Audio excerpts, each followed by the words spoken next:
நாச்சியார் திருமொழி இரண்டாம் திருமொழி நாமமாயிரம். எம்பெருமான் இப்படி இவர்கள் வேறு தேவதையான மன்மதனின் பாதத்தில் விழுந்து பிரார்த்திக்கும்படி இவர்களை நாம் கைவிட்டோமே என்று மனம் நொந்தார்.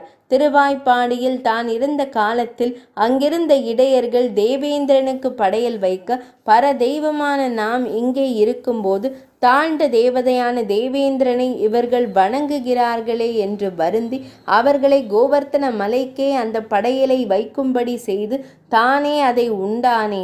அதை போல தன்னையே நம்பி இருக்கும் ஆண்டாளும் அவளின் தோழியரும் மற்ற தேவதையிடத்திலே செல்லும்படி தான் வைத்ததை நினைத்து பார்த்து இனி இவர்களை நாம் காக்க வைக்க கூடாதென்றெண்ணி இவர்கள் இருக்கும் இடத்திற்கு வர இவர்களோ அவனிடத்தில் கோபம் கொண்டு சிற்றில் அதாவது சிறு மணல் வீடு கட்டி விளையாடுவதாக அவனை மதிக்காமல் இருந்தனர். அதை கண்டு அவன் இவர்களுடைய சிற்றில்களை அழிக்க பார்க்க இவர்கள் அதை தடுக்க இவ்வாறு பெரும் ஊடலுக்கு பின் கூடலும் அதற்கு பின் மீண்டும் பிரிவாக முடிந்தது. முதல் பாசுரம். இது பங்குனி மாதம் ஆகையாலே மன்மதன் வரும் வழியில் நாங்கள் சிற்றில் இழைக்கிறோம், இதை நீ கலைப்பது சரி அன்று என்கிறார்கள். பாசுரம். நாமம் ஆயிரம் ஏத்த நின்ற நாராயணா, நரனே உன்னை மாமிதன் மகனாக பெற்றால் எமக்கு வாதை தவிருமே. காமன் போதரு காலம் என்று பங்குனி நாள் கடை பாரித்தோம், தீமை செய்யும் ஸ்ரீதரா எங்கள் சிற்றில் வந்து சிதையேலே. பொருள்.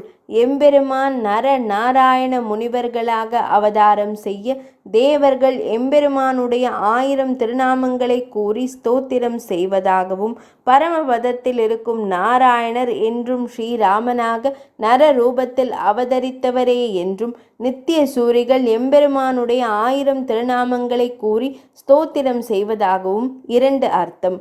அப்படிப்பட்ட எம்பெருமானே, எங்கள் மாமியான யசோதை பிராட்டி உன்னை தன்னுடைய மகனாக பெற்றால் எங்களுக்கு துன்பப்படுவதில் இருந்து விடுதலை கிடைக்குமா?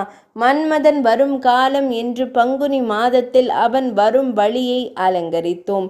தீம்புகளை செய்யும் அவனாய் ஸ்ரீ மகாலட்சுமியின் கேள்வனே, நாங்கள் இருக்கும் இடத்திற்கு வந்து எங்களுடைய சிற்றில்களை சிதைக்காதே. இரண்டாம் பாசுரம். நாங்கள் மிகவும் முயன்று கட்டி இருக்கும் சிற்றில்களை சிதைக்காதே என்கிறார்கள். பாசுரம். இன்று முற்றும் முதுகு நோவ இருந்திழைத்த இச்சிற்றிலை நன்றும் கண்ணுற நோக்கி நாங்களும் ஆர்வம் தன்னை தனிகிடாய் அன்று பாலகனாகி ஆலிலை மேல் துயின்ற எம் ஆதியாய் என்றும் உன் தனக்கு எங்கள் மேல் இரக்கம் எழாதது எம் பாவமே. பொருள். இன்று முழுவதும் முதுகு நோகும்படி ஒரே இடத்தில் அசையாமல் இருந்து முயன்று செய்த இந்த சிற்றிலை நாங்கள் நன்றாக பார்த்து அனுபவிக்கும்படி எங்கள் ஆசையை நிறைவேற்று. மகா பிரளயம் வந்த காலத்திலே ஒரு சிறு குழந்தையாகி ஒரு ஆலந்தளிரிலே சயனித்திருந்தவனாய் எங்களுக்கு காரண பூதனானவனே, உனக்கு எங்கள் விஷயத்தில் எப்பொழுதும் இரக்கம் இல்லாமல் இருப்பதற்கு எங்கள் பாபமே காரணமாகும். மூன்றாம் பாசுரம். சிற்றில் சிதைப்பதையும் கடை கண்களால் எங்களை நலிவதையும் நிறுத்த வேண்டும் என்கிறார்கள். பாசுரம். குண்டு நீர் உரை கோளரி மத யானை கோள் வெடுத்தாய், உன்னை கண்டு மாலுருவோங்களை கடை கண்களால் இட்டு வாதியேல், வண்டல் நுண்மணல் தெள்ளி யாம் வளை கைகளால் சிரமப்பட்டோம், தென்திரை கடல் பள்ளியாய் எங்கள் சிற்றில் வந்து சிதையேலே. பொருள். ஆழமான பிரளய நீர் கடலிலே சயனித்திருக்கும் பலம் மிகுந்த சிங்கத்தை போன்றவனே, மதம் கொண்ட கஜேந்திராழ்வானுக்கு வந்த துன்பத்தை போக்கியவனே, உன்னை கண்டு ஆசைப்படும் எங்களை உன்னுடைய கடை கண்களால் பார்த்து துன்புறுத்தாதே. நாங்கள் வண்டலில் உள்ள சிறிய மணலை தெளித்து வளையல்கள் அணிந்த கைகளால் கஷ்டப்பட்டு இந்த சிற்றில்களை கட்டியுள்ளோம். தெளிந்த அலைகளை உடைய திருப்பார்கடலை படுக்கையாக கொண்டவனே, எங்கள் சிற்றில்களை வந்து அழிக்காதே. நான்காம் பாசுரம். உன் முகம் என்னும் மாய மந்திரத்தை வைத்து எங்களை மயக்கி எங்கள் சிற்றிலை அழிக்காதே என்கிறார்கள். பாசுரம். பெய்யுமா முகில் போல் வண்ணா, உந்தன் பேச்சும் செய்கையும் எங்களை மையல் ஏற்றி மயக்க, உன் முகம் மாய மந்திரம் தான் கொலோ. நொய்யர் பிள்ளைகள் என்பதற்கு உன்னை நோவ நாங்கள் உரைக்கிலோம், செய்ய தாமரை கண்ணினாய் எங்கள் சிற்றில் வந்து சிதையேலே. பொருள்: மழையாக பெய்து கொண்டிருக்கும் கரிய மேகம் போன்ற திருநிறத்தை உடையவனே, உன் தாழ்ந்த பேச்சுக்களும் செயல்களும் எங்களை பிச்சேற்றி கலங்கச் செய்வதற்கு உன்னுடைய திருமுகம் சொக்கு பொடியோ? செந்தாமரை மலர் போன்ற திருக்கண்களை உடையவனே, இவர்கள் தாழ்ந்தவர்கள், இளம் பிள்ளைகள் என்று பிறர் சொல்லுவதற்கு பயந்து நீ வருந்தும்படி நாங்கள் வார்த்தை சொல்லாமல் இருக்கிறோம். எங்கள் சிற்றில்களை வந்து அழிக்காதே. 5ஆம் பாசுரம்: நீ என்ன செய்தாலும் நாங்கள் கோபப்படாமல் இருப்பது உன் கண்களுக்கு தெரியவில்லையா என்கிறார்கள். பாசுரம்: வெள்ளை நுண்மணல் கொண்டு சிற்றில் விசித்திரப்பட வீதிவாய் தெள்ளி நாங்கள் இழைத்த கோலம் அழித்தியாகிலும், உந்தன் மேல் உள்ளம் ஓடி உருகல் அல்லால் உரோடம் ஒன்றுமிலோம் கண்டாய், கள்ள மாதவா கேசவா உன் முகத்தன கண்கள் அல்லவே.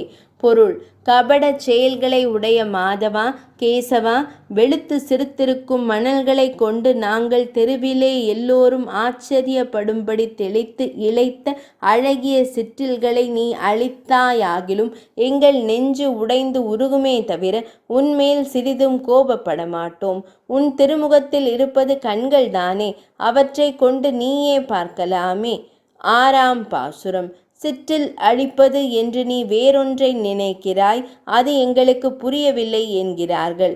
பாசுரம்: முற்றில்லாத பிள்ளைகளும் முலை போந்திலாதோமை நாள்தோறும் சிற்றில் மேலிட்டு கொண்டு நீ சிறிதுண்டு தின்னென நாம் அது கற்றிலோம், கடலை அடைத்து அரக்கர் குலங்களை முற்றவும் செற்று இலங்கையை பூசலாக்கிய சேவகா எம்மை வாதியேல்.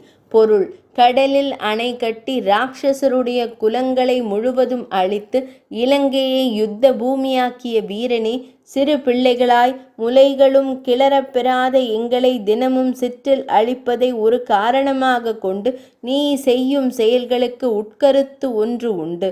அந்த கருத்தை நாங்கள் கற்று அறியவில்லை. எங்களை நீ துன்புறுத்தாதே. 7ஆம் பாசுரம்: உன்னுடைய தர்ம பத்தினிகளின் மேல் ஆணை, எங்கள் சிற்றில்களை அழிக்காதே என்கிறார்கள். பாசுரம்: பேதம் நன்கறிவார்களோடு இவை பேசினால் பெரிது, இன்சுவை யாதும் ஒன்றறியாத பிள்ளைகளோமெம்மை நீ நலிந்து என் பயன். ஓதமா கடல் வண்ணா, உன் மணவாட்டி மாரோடு சூழரும் சேது பந்தம் திருத்தினாய், எங்கள் சிற்றில் வந்து சிதையேலே. பொருள்: உன் பேச்சின் விதங்களை நன்றாக அறிய வல்லவர்களோடு இப்பேச்சுக்களை நீ பேசினால் உனக்கு மிகவும் இனிமையாக இருக்கும். ஒன்றுமறியாத சிறு பெண்களான எங்களை நீ துன்புறுத்துவதால் என்ன பயனுண்டு? அலைகள் பொருந்திய கடல் போன்ற திருநிறத்தை உடைய கண்ணனே, கடலில் அணை கட்டியவனே, உன்னுடைய தர்ம பத்தினிகளின் மேல் ஆணை, எங்கள் சிற்றில்களை வந்து அழிக்காதே. 8ஆம் பாசுரம்: எவ்வளவு இனிமையான பதார்த்தமானாலும் நெஞ்சில் கசப்பு இருந்தால் அது சுவையாக இருக்காது என்று தெரிந்து கொள் என்கிறார்கள். பாசுரம்: வட்ட வாய் சிறு தூதையோடு சிறு சுளகும் மணலும் கொண்டு இட்டமா விளையாடுவோங்களை சிற்றில் ஈடெளித்து என் பயன். தொட்டு தைத்து நலியேல் கண்டாய், சுடர் சக்கரம் கையில் ஏந்தினாய், கட்டியும் கைத்தால் இன்னாமை அறுதியே கடல் வண்ணனே. பொருள்: ஒளி பொருந்திய திருவாளியை திருக்கையில் ஏந்தி நிற்கும் எம்பெருமானே, கடல் போன்ற வடிவை உடையவனே, வட்டமான வாயை கொண்ட சிறிய பானையோடு சிறிய குச்சியையும் மணலையும் கொண்டு வந்து இஷ்டப்படி விளையாடும் எங்களுடைய சிற்றிலை மீண்டும் அழிப்பதனால் என்ன பயன்? கையால் தொட்டும் காலால் உதைத்தும் துன்புறுத்தாதே. நெஞ்சம் கசந்து போனால் சர்க்கரை கட்டியும் ருசிக்காது என்பதை அறிவாய்தானே. 9ஆம் பாசுரம்: கண்ணனோடு கூடியதை சொல்லி அனுபவிக்கிறார்கள்.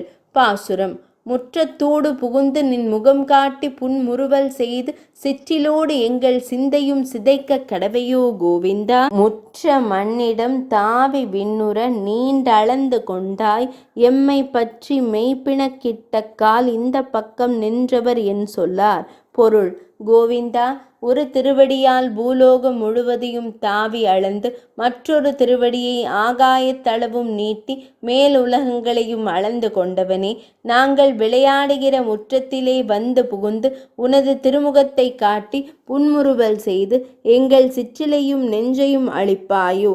அதற்கு மேல் எங்களை பற்றி அணைத்து கொண்டாய் என்றால் அருகில் இருப்பவர்கள் என்ன வார்த்தை கூறுவார்கள்? 10ஆம் பாசுரம். இந்த 10 பாசுரங்களை அர்த்தத்துடன் அனுபவிக்க வல்லவர்களுக்கு பலன் கூறி முடிக்கிறாள் ஆண்டாள் நாச்சியார். பாசுரம்: சீதை வாய் அமுதம் உண்டாய் எங்கள் சிற்றில் நீ சிதையேல் என்று வீதிவாய் விளையாடும் ஆயர் சிறுமியர் மழலை சொல்லை வேதவாய் தொழிலார்கள் வாழ் வில்லிபுத்தூர் மண் விட்டு சித்தன் தன் கோதை வாய்த்தமிழ் வல்லவர் குறைவின்றி வைகுந்தம் சேர்வரே.